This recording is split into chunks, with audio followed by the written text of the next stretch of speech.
Welcome to the Open Forum in the Villages, Florida podcast. In this show, we talk to leaders in the community, leaders of clubs, and interesting folks who live here in the Villages to get perspectives of what is happening here in the Villages, Florida. We are a listener-supported podcast. There will be shout-outs for supporters in episodes. In Season 6, we will continue making substantial improvements to the podcast. This is Mike Roth. I wanted to tell all of my listeners about my new podcasting course, which is coming up on February 13th, 20th, and 27th through the Villages Enrichment Academy.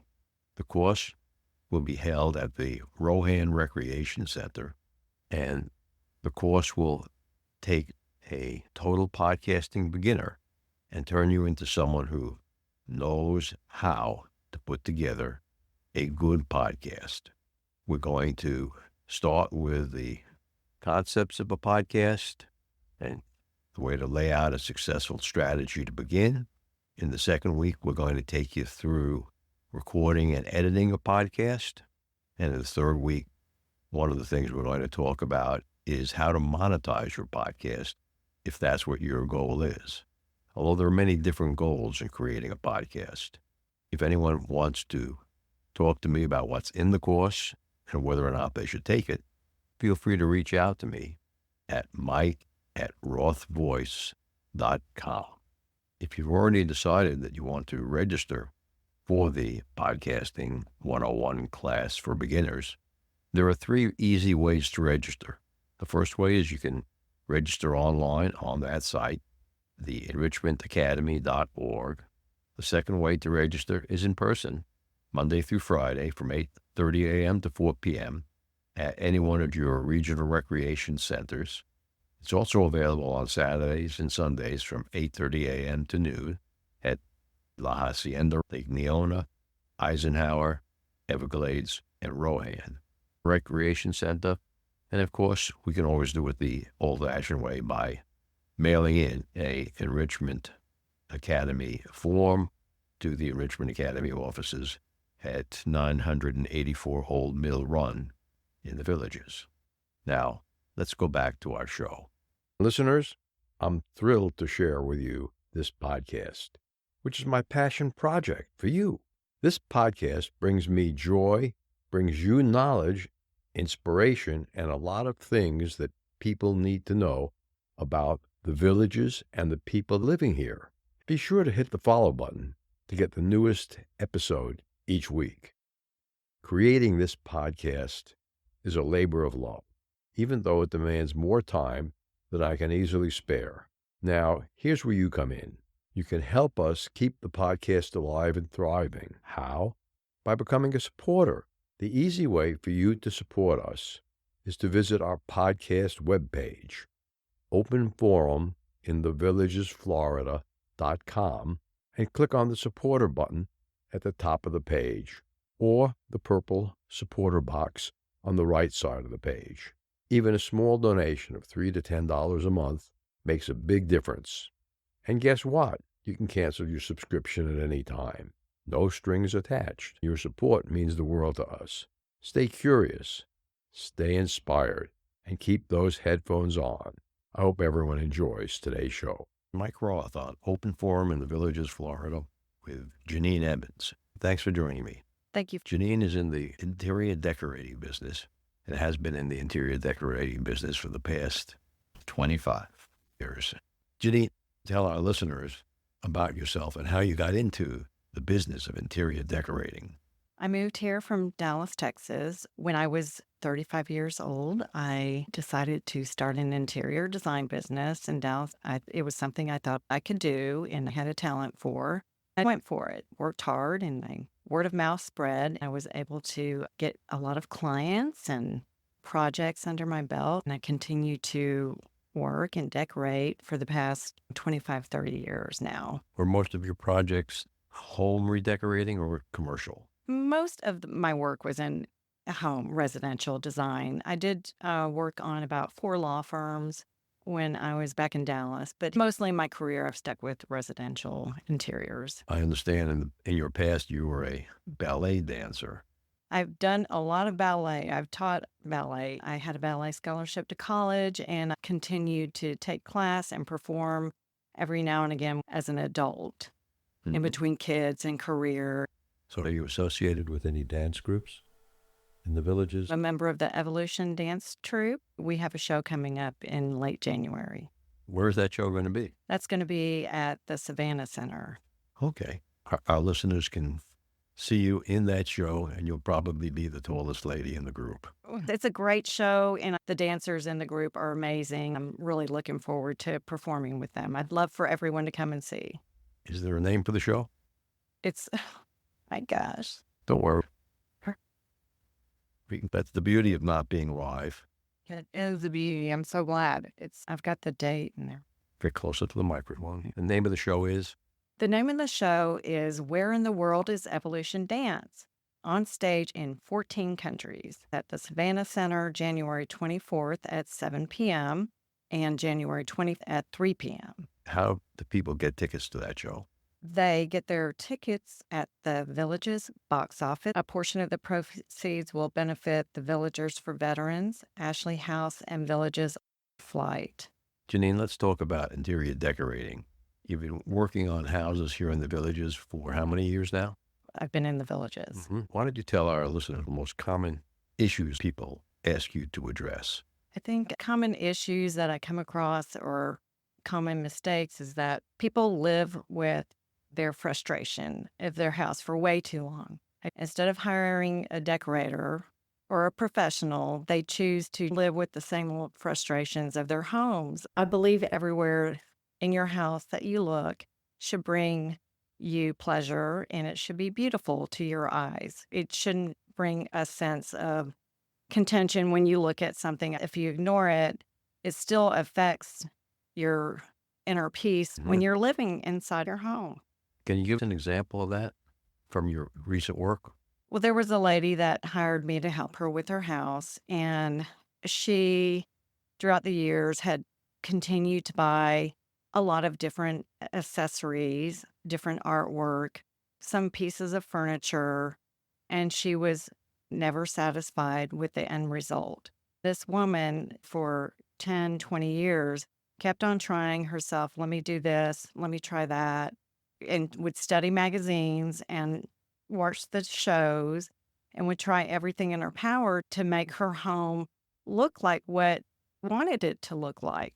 And so she finally realized, I'm just extremely frustrated. I'm not getting my place to look like how I want it to. She hired me to come in. I came in, talked with her, looked around and listened to her. She had some beautiful things and some things maybe not so much, but I rearranged everything in her house. I placed the furniture in a better position. I rearranged the art and accessories she had and hung things. And we came up with a list of things she needed to finish her house. Often people get to a certain point when they're decorating their houses and they stop decorating. They stop. They think they're at a finish point. Proper lighting, nice lamps, good bedding. They just stop once they get to a certain point. Once they stop, sometimes they'll continue decorating. A few months later, they'll look at the same thing they bought. I've had people buy sofas over and over again. It's not your sofa you need to replace. It's what's surrounding your sofa, your throw pillows, the rug underneath. Oftentimes, it's just a matter of adding new things, rearranging the old things. Everything can look completely different. Where in your house, when you look around, you're like, oh, I like that. Your eyes rest upon the corner of the lanai and you're like, that looks really nice. Or in the kitchen, that looks really nice. I like how that looks. The living room. What do you think of those new sofas that you hook together and can make different shapes? They can be good. It all depends on your space. If you have an L-shaped sofa and you need to hook it on the other end and make it the opposite, it's good. So it really just depends on the space that you have to work with. And you talked about the woman who had a sofa buying habit. How did she get rid of the old sofas? Here, you could just put it on the curb and somebody will take it, but there's plenty of secondhand stores or furniture stores around here that will gladly sell your things for you or Facebook Marketplace. I was in a home and it was a very nice home. The lady of the house had really taken her time and picked out beautiful pieces of artwork and furniture and accessories, and it really looked nice. And then I'm looking at her dining room thinking, oh, it's really pretty. It's very lovely. I look at her chandelier and her light fixture. It was a builder grade chandelier that came with the house, a silver aluminum piece that probably weighed no more than 5 pounds. It looked out of proportion with the dining room table. It didn't look complementary to all of the beautiful furniture she'd picked out and bought, spending lots of money. The light fixture, the focal point in the room, didn't fit with what she was getting. Chandelier in a room with a $3,000 table. Yes. And I'll say this, it is not about going out and buying a $3,000 chandelier or thousands of dollars worth of lighting nowadays doesn't have to cost a lot. If you have the right eye and know how to pick something out, it mostly needs to be in proportion and the finishes need to go with the other furnishings around it. I try to pick out things that are different. I get tired of looking at the same old things online or in stores. So I try my best to pick out unique pieces. Some of them may cost more, some of them not. That's why it's important to have a decorator or a professional come in with a fresh eye to look around and suggest different chandeliers. Yeah. Is there one thing that's very common here in the villages that people need that you find in many of your cases?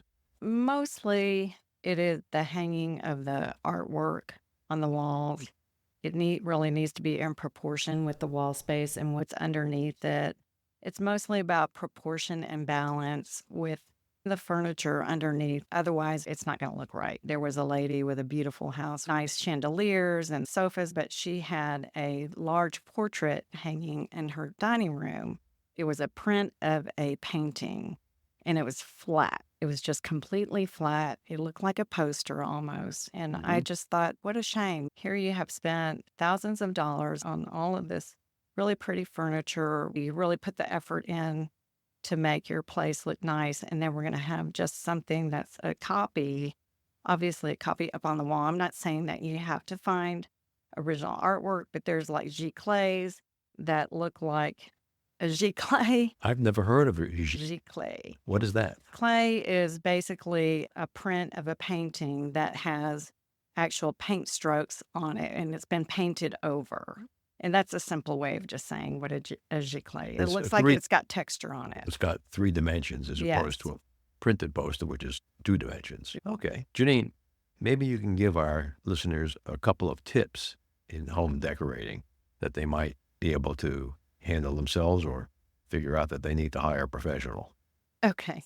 Here's a couple of tips that you don't need a decorator or professional for. Sometimes I'll go into a house and see real candles. I love real candles, but I think people are afraid to use them nowadays. They really add to the ambiance, and you shouldn't be afraid. Often I'll see candles still wrapped in plastic, gathering dust. What you want to do is take your candles out of the plastic. If it's in a glass jar, it has an ugly label, take the label off. Cut the wick down. Because the wicks are extra long, you really just need a little wick. Light it for a little bit, let it gather, then blow it out. Have it up on a shelf, cabinet, or countertop. And that way it looks like it's been used. Some candles look so dusty and dated like they've never been used. After you've used the candle, blow it out. Next time you use it, cut that wick down again. That's a good tip. Yeah. Someplace in all the moves I've made, I lost them when I was in Hawaii. The first or second time I bought these wonderful multicolored candles that were cut down and had layers on the inside. It was beautiful. When I left California, I don't think I ever saw them again when we got to Cincinnati. Well, they got lost in the basement in Cincinnati, but they never made it here to the villages. They were very pretty candles. They're pretty. And they probably just gathered dust on them, and the wick was probably an inch long, and it never had really been used. That's a little trick I learned back in Dallas from this interior designer. She was like, we have to cut the wick down, light it, and make it look like it's being used. Even if it's not, then keep it clean. Okay. Another thing that people don't really notice, but on our electrical cords that we have everywhere on our lamps, what have you, there's a big tag that says what to do. I don't even know what it says. It probably says, don't cut the cord, Don't pair of cut- shears. It does this. Don't cut the Cut the tag off. You don't really need it. If you can trust in yourself, cut the tags off. They are just an eyesore. Look for cords and try to make that cord disappear. I've seen cords on chandeliers hanging from the ceiling. Beautiful tiny rooms. Like, getting embarrassed because we have cords all over the place. that's a working studio. And this goes along to throw pillows. If you have a A label. big tag off of your throw pillow, cut the tag off. It is not doing you any favor, and it's an eyesore. Don't be afraid to cut tags off. We've all seen them on mattresses and pillows. Do not remove this tag. I'm saying remove this tag. Are there any other tips that you have in the top of your head? Everybody around here seems to have a lot of greenery, fake greenery inside their houses. Make sure that you keep your table centerpieces clean. Real plants don't get dust on them, so let's keep them dusted and clean. Use a damp cloth, wash them off. And sometimes you have to say goodbye. You want to take them, and after a while, they look wilty. Okay, so you They're push them back "Arr," up. and they really start looking like plastic. So you want to push them up, zhuzh them up, fix their hair, fix their tendrils, Okay, that makes sense. keep them fresh. Do you think people should have houseplants in their homes? I think they should try, but I don't think it's necessary. A lot of people travel. Unless you've got a green thumb and you enjoy taking care of it, you don't want something that's going to be a chore that you're not going to enjoy. Make sure that you enjoy it. You have your one plant and you can try to keep it alive and keep it looking good. You might enjoy that. What are your feelings about the solar tubes? Oh, yeah, I'm all for these solar tubes. I think they're a good idea. I've got about 3 in my house, and otherwise it would be like a dark cave. We have all this natural sunlight here in Florida, and these homes need those solar lights. So I would say definitely get a quote on that. I just If had you're- my first one put in. I like it very much. Yeah. I didn't have approval to put one into the studio. The studio's a little bit dark. I was wondering why it's so dark in here. The studio is made to be sound dead, and so we've covered over the window, the walls with sound deadening foam. Please don't murder me. When they come by with the lawnmowers, I have to stop recording. Okay. Is it expensive to use an interior decorator like yourself? I charge $75 an hour, and that's it. I charge $75 an hour, and I work fast, and I have a lot of experience under my belt. I think it's more expensive to keep trying to work on your house yourself and keep making the same mistakes or keep feeling the same frustration over and over again. What happens when you run into folks here in the villages that say, I have to keep that table or that chair because of the history it has with me and my family? Absolutely. I'm all for keeping those items that are sentimental to you. I would never tell somebody to get rid of something that was special to them. I like to incorporate the old with the new, traditional with the contemporary. My job is to listen to what people want in their homes and to bring the best of that to fruition. We're going to take a break now and listen to Dr. Craig Curtis. Dr. Curtis, what can someone do if they know that they have Alzheimer's that runs in their family? So there's a lot that they can do. So published actually in the Journal of the American Medical Association in February of 2024. This was a study done primarily at Rush University in Chicago, looking at those with brain amyloid. So those people that already have amyloid, can a healthy lifestyle protect them from developing dementia? And the answer was yes, by following these five healthy habits that were tracked. And those were they did not smoke, they did moderate exercise for at least 150 minutes a week.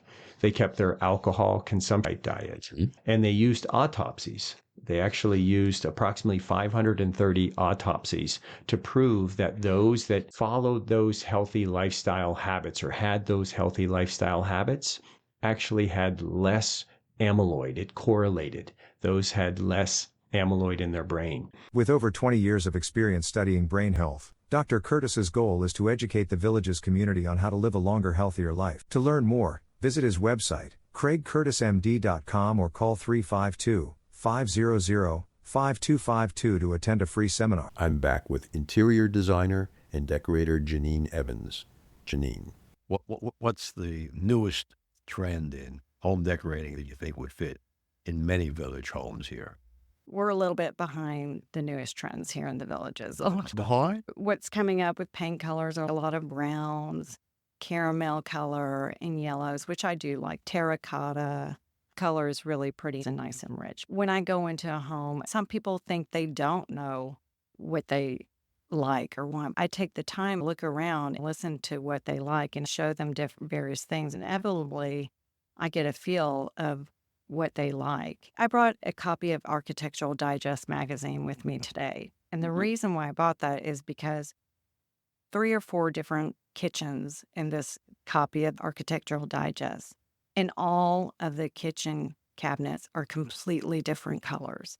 One is white, one is a dark forest green, one is a really pretty charcoal gray and a light gray. Yeah, I saw And the did you see magazine, that? and it said AD on the cover. The first thought that went through my mind was Alzheimer's disease. Mike, That's your- Dr. Your Curtis. thought path is on the wrong wavelength here. But What? the point that I'm trying to make is that these kitchens are all beautiful. So design can look all different kinds of ways. I would say don't be stuck. I'll give you an example. Re- I had a friend, he bought a house in Port St. Lucie, remodeled it. He went into a room with 3 walls, each different color. Sometimes the walls were very different, sometimes just a few shades different. But it was a very weird remodeling when he finished with it. He was thrilled with it. He loved it. That's what counts. Me? Me, not so much. We're not all going to everybody's Taste. I think that was a good word. taste. That sounds like a lot of colors he was using. He had a lot of colors. Did he have help with that? Chet knew everything about everything. He knew the best way to do everything, and you couldn't tell him otherwise. Okay. When he was wrong, he was right. Chet paid himself $75 an hour. Knowing Chet, he paid himself $0 per hour as an architect, but might make $5,000 an hour as a financial planner. Well, He felt he was getting his money's worth, and he would buy antiques, have them refinished, and put into the house. I love to see all different kinds of houses and homes. Yeah, it's a 4-hour run down to Port St. Lucie from here, so I didn't go down there very often. If someone wants to get a hold of you after the show and ask you to come in for a consultation on decorating their home, how do they do that? All right. They can give me a call or they can text me at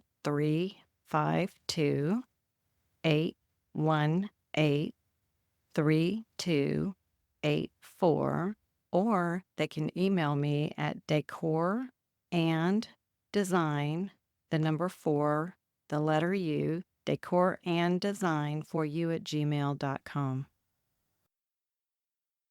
What is the most ridiculous request you've gotten as an interior decorator? I was a real estate agent back in Dallas, and the most ridiculous was when I was looking for a house for a gentleman moving to Dallas from California. I found his house for him, and then he was like, I don't know if I want it because it doesn't have a Janine in it. I was like, oh my goodness, that about takes cake. Yes. He wanted you to stay with. I can understand that. Fired. Okay. Do you have a funny story that you tell about interior decorating to clients? It seems to have dried up. We could always put you to work in the next improv show in February. I know. I need to get the juices going, the funny bones going Well, again. we're restarting the improv and stand-up comedy club that used to meet on Friday nights. A new lady took it over. We don't have the new details yet, but I will get that into the next show. Oh, Primarily, I'm going to call it scripted comedy. Stand-up is really scripted comedy that's been well rehearsed. And scripted comedy, while John Case was running, we came up with 2 or 3 very funny scripted pieces. The Village's Men's Store was my favorite. nice. The gist of the scene is that the Village's management decided that the women of the Villages deserve something better, so they got rid of one of the golf cart stores in the Villages and they put in a store called the Village's Men's Shop, where they sold animatronic men. Each model had certain specialties. They had a golfer, a pickle who could always work in the Yeah. kitchen, and my favorite was the Casanova model. Yeah. I bet that one's popular. That was the most popular model in the store. If you could go back in time 25 years and tell a younger Janine a piece of advice from stuff that you've learned, what would you tell the younger Janine? I would tell the younger Janine, don't sweat the small stuff and just keep doing your best and showing up, because that's always going to be enough. You got to show up. That really counts in everything in life. It does. So many people stop showing up and wonder why things don't go well for them. There have been times in my life where people are like, oh, everything is going to be okay. Looking back, for my older self, it's really true. Things do, with time, pass, and life goes on. Yeah, there was a consultant that we employed when I was working at Sandler as a franchisee, named Paul Stoltz. He created a personality test. He was testing for the difference between people who succeed in life and business and people who don't. He called it an adversity quotient.